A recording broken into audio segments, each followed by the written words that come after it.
ഇപ്പം ഇൻസ്റ്റയിലൊക്കെ trending ആയിക്കൊണ്ടിരിക്കുന്ന ഗീബിലി ആർട്ടിലെ photo ചെയ്യുന്നത് എങ്ങനെയാണെന്ന് നോക്കിയാലോ. ഇതിപ്പം ഭയങ്കര ട്രെൻഡിങ് ആയി പോയിക്കൊണ്ടിരിക്കുന്നതുകൊണ്ട് ആദ്യം തന്നെ എല്ലാവരും ChatGPT ആയിരുന്നു ഡിപ്പെൻഡ് ചെയ്ത് നമ്മുടെ ഈ ഫോട്ടോ കൺവേർട്ട് ചെയ്ത് ഗീബിലി ആർട്ടിലോട്ട് ആക്കാനായിട്ട്.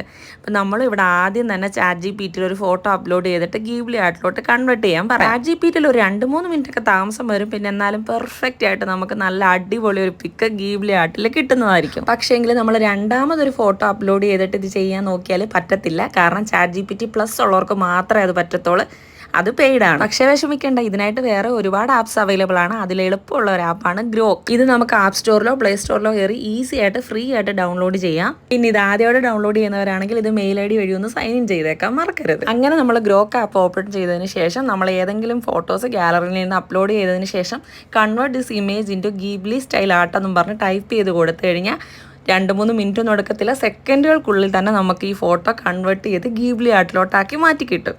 പിന്നെ ഒരു എടുത്തു പറയേണ്ട കാര്യം എന്ന് പറയുന്നത്, നമ്മൾ ChatGPTയിൽ ചെയ്യുന്ന ഗീബ്ലി ആർട്ടും ഗ്രോക്കിൽ ചെയ്യുന്ന ഗീബ്ലി ആർട്ടും തമ്മിൽ നല്ല ഡിഫറൻസ് ഉണ്ട്. ChatGPTയിൽ കിട്ടുന്ന ഇമേജ് ഒന്നും കൂടെ പോളിഷ്ഡ് ആയിട്ടായിരിക്കും നമുക്ക് കിട്ടുന്നത്. ഈ വീഡിയോയുടെ എൻഡിൽ ഒരു ഫോട്ടോ ഞാൻ കൊടുത്തിട്ടുണ്ട്, അത് കാണുമ്പോൾ നിങ്ങൾക്ക് ഗ്രോക്കിലെയും ChatGPTയിലും ഡിഫറൻസ് മനസ്സിലാക്കാൻ പറ്റും. പക്ഷേ നമുക്ക് ഗ്രോക്കിൽ ഇഷ്ടം പോലെ ഫോട്ടോസ് ഗീബ്ലി ആർട്ടിലോട്ട് കൺവേർട്ട് ചെയ്യാനും പറ്റും, അത് തികച്ചും ഫ്രീ ആണ്. അതുകൊണ്ട് ഇപ്പം ട്രെൻഡിനൊപ്പം പോകേണ്ടവർക്കൊക്കെ ഗ്രോക്ക് ആപ്പ് യൂസ് ചെയ്ത് ഗീബ്ലി ആവാം.